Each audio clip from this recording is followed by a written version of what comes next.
Hello friends, ನಮ್ಮ ವಿಜ್ಞಾನಿಗಳು solar ಸಿಸ್ಟಮ್ನ ಪ್ರತಿ ಗ್ರಹಕ್ಕೂ ಸ್ಪೇಸ್ ಕ್ರಾಫ್ಟ್ ಅನ್ನು ಕಳಿಸಿದ್ದಾರೆ.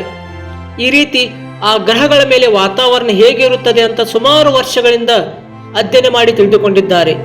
ಅದೇ ರೀತಿ ನಮ್ಮ ಸೋಲಾರ್ ಸಿಸ್ಟಮ್ನಲ್ಲಿರುವ ಬೇರೆ ಗ್ರಹಕ್ಕಿಂತ ಹೆಚ್ಚಾಗಿ ಮಾರ್ಸ್ ಗ್ರಹದ ಮೇಲೆ ಸ್ಪೇಸ್ ಕ್ರಾಫ್ಟ್ ಅನ್ನು ಮತ್ತು ಲ್ಯಾಂಡರ್ಸ್ಗಳನ್ನು ಕಳಿಸಿ ವಿಜ್ಞಾನಿಗಳು ಅಧ್ಯಯನ ಮಾಡುತ್ತಿದ್ದಾರೆ. ಇದಕ್ಕೆ ಕಾರಣ ಮಂಗಳ ಗ್ರಹದಲ್ಲಿ ಜೀವ ಇರಬಹುದೆಂಬ ಸಂದೇಹ. ಆದರೆ ಯಾವುದೇ ಸ್ಪೇಸ್ ಸೂಟ್ ಇಲ್ಲದೆ ನಾವು ಸೋಲಾರ್ ಸಿಸ್ಟಮ್ನಲ್ಲಿರುವ ಯಾವ ಗ್ರಹದ ಮೇಲೂ ಹೋಗಲು ಕೂಡ ಆಗುವುದಿಲ್ಲ. ಏಕೆಂದರೆ ನಿಮಗೆಲ್ಲರಿಗೂ ತಿಳಿದಿರೋ ಹಾಗೆ ನಮ್ಮ ದೇಹ ಭೂಮಿಯ ಮೇಲಿರುವ ವಾತಾವರಣಕ್ಕೆ ತಕ್ಕಂತೆ ನಿರ್ಮಾಣವಾಗಿದೆ. ಭೂಮಿಯ ಹೊರಗೆ ಇರುವ ವಾತಾವರಣ ನಮಗೆ ಅನುಕೂಲಕರವಾಗಿ ಇರುವುದಿಲ್ಲ. ನಾವು ಎಂಥದೇ ಸ್ಪೇಸ್ ಸೂಟ್ ಅನ್ನು ಹಾಕಿಕೊಂಡು ಸೂರ್ಯನನ್ನು ಸೇರಿಕೊಳ್ಳಲು ಸಾಧ್ಯವಿಲ್ಲ. ಹೌದು ಫ್ರೆಂಡ್ಸ್, ಅಲ್ಲಿಗೆ ಈಗಿರುವ ಅಡ್ವಾನ್ಸ್ ಸ್ಪೇಸ್ ಕ್ರಾಫ್ಟ್ಗಳನ್ನು ಕಳಿಸಲು ಕೂಡ ಅಸಾಧ್ಯ. ಈ ರೀತಿ ನಮಗೆ ಪ್ರತಿದಿನ ಬೆಳಕು, ಉಷ್ಣತೆಯನ್ನು ನೀಡುತ್ತಿರುವ ನಮ್ಮ ಜೀವ ರಕ್ಷಕನಾದ ಸೂರ್ಯನ ಬಗ್ಗೆ ಹಲವಾರು ಸಂದೇಹಗಳಿವೆ. ಸೂರ್ಯನೊಳಗೆ ನಿಜವಾಗಿ ಏನು ನಡೀತಿದೆ? ಅದರ ಹಿಂದಿರುವ ರಹಸ್ಯವೇನು? ಸೂರ್ಯನು ಯಾವ ರೀತಿ ಶಬ್ದ ಮಾಡ್ತಾನೆ? ಅಲ್ಲಿ ಸ್ಫೋಟಗಳು ಏನಾದರೂ ನಡೀತಿದೆಯಾ? ಆದರೆ ಅವು ನಮಗೆ ಏಕೆ ಕೇಳಿಸುತ್ತಿಲ್ಲ? ಇಂಥ ಹಲವಾರು ಪ್ರಶ್ನೆಗಳು ನಮಗೆ ಖಂಡಿತವಾಗಿ ಬಂದೇ ಬರುತ್ತವೆ. ನಿಮ್ಮ ಎಲ್ಲ ಪ್ರಶ್ನೆಗಳ ಉತ್ತರನೇ ಈ ವಿಡಿಯೋ ತುಂಬಾ ಇಂಟ್ರೆಸ್ಟಿಂಗ್ ಆಗಿರುತ್ತದೆ. ದಯವಿಟ್ಟು ವಿಡಿಯೋನ ಕೊನೆವರೆಗೂ ನೋಡಿ. ನಿಮಗೆ ಇಷ್ಟವಾದರೆ ಲೈಕ್ ಮಾಡಿ ಮತ್ತು ಮತ್ತಷ್ಟು ಇಂಥ ಇಂಟ್ರೆಸ್ಟಿಂಗ್ ವಿಡಿಯೋವಾಗಿ ನಮ್ಮ ಚಾನಲ್ಗೆ ಸಬ್ಸ್ಕ್ರೈಬ್ ಮಾಡಿ. ಫ್ರೆಂಡ್ಸ್, ಅತ್ಯಂತ ಪ್ರಕಾಶಮಾನವಾಗಿ ಮತ್ತು ಶಾಂತವಾಗಿ ಕಾಣಿಸುವ ಸೂರ್ಯ, ನಾವು ಅಂದುಕೊಂಡ ಹಾಗೆ ಸೂರ್ಯ ಶಾಂತವಾಗಿ ಇರುವುದಿಲ್ಲ. ಸೂರ್ಯನ ಸರ್ಫೇಸ್ ಮೇಲೆ ತುಂಬಾ ಭಯಾನಕವಾದ ಸ್ಫೋಟಕಗಳು ನಿರಂತರವಾಗಿ ನಡೆಯುತ್ತಿರುತ್ತವೆ. ಆದರೆ ನಮಗೆ ಮಾತ್ರ ಶಾಂತವಾಗಿ ಕಾಣಿಸುತ್ತಾನೆ. ಇದಕ್ಕೆ ಮುಖ್ಯವಾದ ಕಾರಣ ಎಂದರೆ ಭೂಮಿ ಮತ್ತು ಸೂರ್ಯ ನಡುವಿನ ದೂರ. ಹೌದು ಸ್ನೇಹಿತರೆ, ಭೂಮಿ ಮತ್ತು ಸೂರ್ಯ ನಡುವಿನ ದೂರ ಸುಮಾರು 15 ಕೋಟಿ ಕಿಲೋಮೀಟರ್. ಈ ನಮ್ಮ ಸೂರ್ಯ ಹುಟ್ಟಿ ಸುಮಾರು 460 ಕೋಟಿ ವರ್ಷಗಳಾಗಿವೆ. ಸ್ನೇಹಿತರೆ, ಈ ನಮ್ಮ ಸೂರ್ಯ ಎಷ್ಟು ದೊಡ್ಡದಾಗಿದೆ ಎಂದರೆ ಸೂರ್ಯನ ಡಯಾಮೀಟರ್ 14 ಲಕ್ಷ ಕಿಲೋಮೀಟರ್. ಆ ಸೂರ್ಯನಲ್ಲಿ ನಮ್ಮ ಭೂಮಿ ಅಂತ 14 ಲಕ್ಷ ಗ್ರಹಗಳನ್ನು ತುಂಬಬಹುದು. ನಮ್ಮ ಸೋಲಾರ್ ಸಿಸ್ಟಮ್ನಲ್ಲಿ 99.86% ಮಾಸ್ ಸೂರ್ಯನದ್ದೇ ಆಗಿದೆ. ಉಳಿದ ಗ್ರಹಗಳಾದ ಅಸ್ಟ್ರಾಯ್ಡ್, ಧೂಳು ಇವೆಲ್ಲವೂ ಸೇರಿ ಕೇವಲ 0.14% ಮಾತ್ರ.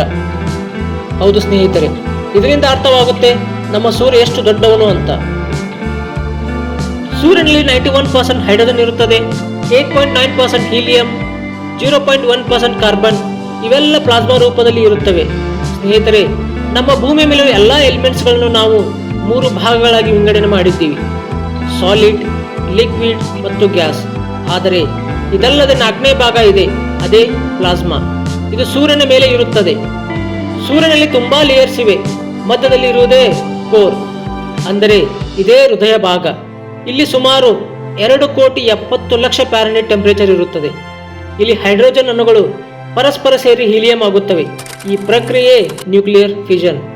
ಸ್ನೇಹಿತರೆ, ನ್ಯೂಕ್ಲಿಯರ್ ಫ್ಯೂಷನ್ ಏನು ಆಗುತ್ತದೆ ಅಂತ ನಿಮ್ಮಲ್ಲಿ ಪ್ರಶ್ನೆ ಬಂದಿರಬಹುದು. ಸೂರ್ಯನ ಕೋರ್ನಲ್ಲಿ 4 ಹೈಡ್ರೋಜನ್ ಅಣುಗಳು ಬೆರೆತು ನ್ಯೂಕ್ಲಿಯರ್ ಫ್ಯೂಷನ್ ನಡೆದು ಒಂದು ಹೀಲಿಯಂ ಅಣುವಾಗಿ ಬದಲಾಗುತ್ತದೆ. ಸೂರ್ಯನ ಒಳಗೆ ಪ್ರತಿ ಸೆಕೆಂಡ್ಗೆ 70 ಲಕ್ಷ ಕೋಟಿ ಟನ್ನಷ್ಟು ಹೈಡ್ರೋಜನ್ ನ್ಯೂಕ್ಲಿಯರ್ ಫ್ಯೂಷನ್ ನಡೆದು 69.50 ಲಕ್ಷ ಕೋಟಿ ಟನ್ನಷ್ಟು ಹೀಲಿಯಂ ಆಗಿ ಬದಲಾಗುತ್ತಾ ಇರುತ್ತದೆ.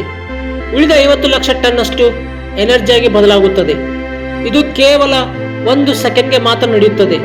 ಇನ್ನು 1 ಗಂಟೆಗೆ, 1 ದಿನಕ್ಕೆ, 1 ವರ್ಷಕ್ಕೆ ಎಷ್ಟಾಗುತ್ತೆ ಅಂತ ನೀವೇ ಅರ್ಥ ಮಾಡಿಕೊಳ್ಳಿ. ಈ ರೀತಿ 460 ಕೋಟಿ ವರ್ಷಗಳಿಂದ ನಮ್ಮ ಸೂರ್ಯ ಎನರ್ಜಿ ರಿಲೀಸ್ ಮಾಡುತ್ತಾ ಇದ್ದಾನೆ.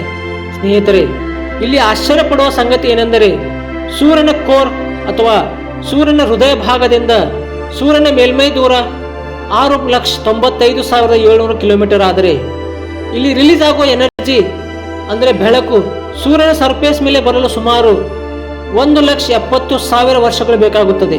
ಅಂದರೆ ಈಗ ಭೂಮಿಗೆ ಬರುತ್ತಿರುವ ಬೆಳಕು ಸೂರ್ಯನ ಕೋರ್ನಿಂದ 1,70,000 ವರ್ಷಗಳ ಹಿಂದೆ ಬಿಡುಗಡೆಯಾಗಿದೆ. ಸೂರ್ಯ ನಮಗೆ ಶಾಂತವಾಗಿ ಕಾಣಿಸುತ್ತಾನೆ, ಆದರೆ ಸೂರ್ಯನ ಸರ್ಫೇಸ್ ಮೇಲೆ ನಿರಂತರವಾಗಿ ಭಯಾನಕ ಸ್ಫೋಟಗಳು ನಡೆಯುತ್ತಲೇ ಇರುತ್ತವೆ. ಅದೇ ರೀತಿ ಭಯಾನಕ ಶಬ್ದಗಳು ಕೂಡ ಬರುತ್ತವೆ. ಆದರೆ ಅವುಗಳು ನಮಗೆ ಕೇಳಿಸುವುದಿಲ್ಲ, ಯಾಕೆಂದರೆ ಸೂರ್ಯ ಮತ್ತು ಭೂಮಿಯ ದೂರ. ಇನ್ನು ಮತ್ತೊಂದು ಮುಖ್ಯ ಕಾರಣವೆಂದರೆ ಸೂರ್ಯ ಮತ್ತು ಭೂಮಿಯ ನಡುವೆ ಗಾಳಿ ಇಲ್ಲದ ಕಾರಣ ನಮಗೆ ಸೂರ್ಯನಿಂದ ಬರುತ್ತಿರುವ ಯಾವ ಶಬ್ದಗಳು ಕೇಳಿಸುವುದಿಲ್ಲ. ಒಂದು ವೇಳೆ ಅಂತರಿಕ್ಷದಲ್ಲಿ ಗಾಳಿ ಏನಾದರೂ ಇದ್ದಿದ್ರೆ ಆ ಶಬ್ದಕ್ಕೆ ಈ ಭೂಮಿಯ ಮೇಲೆ ಯಾರೂ ಬದುಕುತ್ತಿರಲಿಲ್ಲ. ಸೂರ್ಯನ ಮೇಲೆ ಬಲವಾದ ಮ್ಯಾಗ್ನೆಟಿಕ್ ಫೀಲ್ಡ್ ಇರುತ್ತೆ. ಸೂರ್ಯನಲ್ಲಿ ಇರೋ ಪ್ಲಾಸ್ಮಾ ಒಂದು ಬ್ಲಾಕ್ ಸ್ಪಾಟ್ನಿಂದ ಹೊರಬಂದು ಇನ್ನೊಂದು ಬ್ಲಾಕ್ ಸ್ಪಾಟ್ ಮುಖಾಂತರ ಒಳಗೆ ಹೋಗುತ್ತದೆ. ಇವುಗಳನ್ನೆಲ್ಲ ಸೋಲಾರ್ ಸ್ಟ್ರೋಮ್ಸ್ ಅಂತ ಕರೀತಾರೆ. ಇವು ಗಂಟೆಗೆ ಸುಮಾರು 20 ಲಕ್ಷ ಕಿಲೋಮೀಟರ್ ವೇಗದಲ್ಲಿ ಹೊರಗೆ ಬರುತ್ತವೆ. ಒಂದೊಂದು ಬಾರಿ ಬಲವಾದ ಸ್ಟ್ರೋಮ್ಸ್ ಭೂಮಿಯ ಕಡೆ ಕೂಡ ಬರುತ್ತವೆ. ಆದರೆ ಭೂಮಿಗಿರೋ ಮ್ಯಾಗ್ನೆಟಿಕ್ ಫೀಲ್ಡ್ ಆ ಸೋಲಾರ್ ಸ್ಟ್ರೋಮ್ನಿಂದ ನಮ್ಮನ್ನೆಲ್ಲ ಕಾಪಾಡ್ತಿವೆ. ಒಂದು ವೇಳೆ ಭಯಾನಕ ಸೋಲಾರ್ ಸ್ಟ್ರೋಮ್ ಏನಾದರೂ ಬಂದರೆ ಈ ಭೂಮಿಯ ಮೇಲೆ ಏನೂ ಉಳಿಯುವುದಿಲ್ಲ. ನಾವು ಸೂರ್ಯನಿಗಿರುವ ನಿಜವಾದ ಶಕ್ತಿಯ ಬಗ್ಗೆ ತಿಳಿದುಕೊಳ್ಳಬೇಕೆಂದರೆ ಅದು ಸೂರ್ಯಗ್ರಹಣ ಸಮಯದಲ್ಲಿ ಮಾತ್ರ. ಹಾಗಂತ ಗ್ರಹಣದ ಸಮಯದಲ್ಲಿ ಸೂರ್ಯನ ಯಾರೂ ನೇರವಾಗಿ ನೋಡಬೇಡಿ. ನೋಡಿದರೆ ಕಣ್ಣು ಕಳೆದುಕೊಳ್ಳೋ ಸಾಧ್ಯತೆ ಇರುತ್ತದೆ. ಪೂರ್ತಿ ಸೂರ್ಯಗ್ರಹಣವಾದ ಸಮಯದಲ್ಲಿ ಸೂರ್ಯನ ಸುತ್ತ ಇರುವ ಕೊರೋನಾ ಲೇಯರ್ ಹಾಗೂ ಸೂರ್ಯನಿಂದ ರಿಲೀಸ್ ಆಗುವ ಎನರ್ಜಿ ಸ್ಪಷ್ಟವಾಗಿ ಕಾಣಿಸುತ್ತದೆ. ಸೂರ್ಯನ ಬಗ್ಗೆ ಎಷ್ಟು ವಿಷಯಗಳನ್ನು ತಿಳಿದುಕೊಂಡರೂ ಅವು ಥಿಯರಿ ರೂಪದಲ್ಲಿ ಮಾತ್ರ ಇವೆ. ಆದರೆ ಅದೇ ನಿಜ ಅಂತ ಹೇಳಲು ಯಾವುದೇ ಸಾಕ್ಷಿಗಳು ಇಲ್ಲ. ಅಲ್ಲಿ ನಾವು ತಿಳಿದುಕೊಂಡಿರೋಕ್ಕಿಂತ ಹೆಚ್ಚು ಭಯಾನಕವಾದ ಪರಿಸ್ಥಿತಿ ಇರಬಹುದು. ಭಯಾನಕವಾದ ಘಟನೆಗಳು ನಡೆಯುತ್ತಿರಬಹುದು. ಅದರ ಬಗ್ಗೆ ಸಂಪೂರ್ಣವಾಗಿ ತಿಳಿದುಕೊಳ್ಳುವುದು ಮಾನವರಿಂದ ಕಷ್ಟ ಸಾಧ್ಯ. ಇದರ ಬಗ್ಗೆ ನೀವೇನಂತೀರಾ? ನಿಮ್ಮ ಅಭಿಪ್ರಾಯಗಳನ್ನು ಕಮೆಂಟ್ ಮಾಡಿ ತಿಳಿಸಿ. ಸೂರ್ಯ 5 ಬಿಲಿಯನ್ ವರ್ಷಗಳ ನಂತರ ಒಂದು ದೊಡ್ಡ ರೆಡ್ ಜಾಯಿಂಟ್ ಆಗಿ ಮಂಗಳ ಗ್ರಹದವರೆಗೆ ವಿಸ್ತರಿಸಿದೆ ಎಂದು ವಿಜ್ಞಾನಿಗಳು ಅಭಿಪ್ರಾಯಪಟ್ಟಿದ್ದಾರೆ. ಆದರೆ ಇದು ಕೋಟಿ ವರ್ಷಗಳ ನಂತರ. ಇದಕ್ಕೆ ಇಂದು ಚಿಂತೆ ಮಾಡುವ ಅವಶ್ಯಕತೆ ಇಲ್ಲ. ಫ್ರೆಂಡ್ಸ್, ನಾವು ನೋಡೋ ಸೂರ್ಯ ಹೊರಗೆ ಶಾಂತ, ಆದರೆ ಒಳಗೆ ಶಕ್ತಿ ಒಂದು ದೊಡ್ಡ ಕಾರ್ಖಾನೆ. ನ್ಯೂಕ್ಲಿಯರ್ ಫಿಷನ್, ಉಷ್ಣ, ಬೆಳಕು, ಸ್ಫೋಟಕಗಳು ಇವೆಲ್ಲವೂ ನಮಗೆ ಜೀವ ಕೊಟ್ಟಿವೆ. ಈ ವಿಡಿಯೋ ನಿಮಗೆ ಇಷ್ಟವಾದರೆ ಲೈಕ್ ಮಾಡಿ, ಶೇರ್ ಮಾಡಿ. ಇನ್ನಷ್ಟು ಆಸಕ್ತಿದಾಯಕ ವಿಡಿಯೋಗಳಿಗೆ ನಮ್ಮ ಚಾನಲ್ಗೆ ಸಬ್ಸ್ಕ್ರೈಬ್ ಮಾಡಿ. ಧನ್ಯವಾದಗಳು.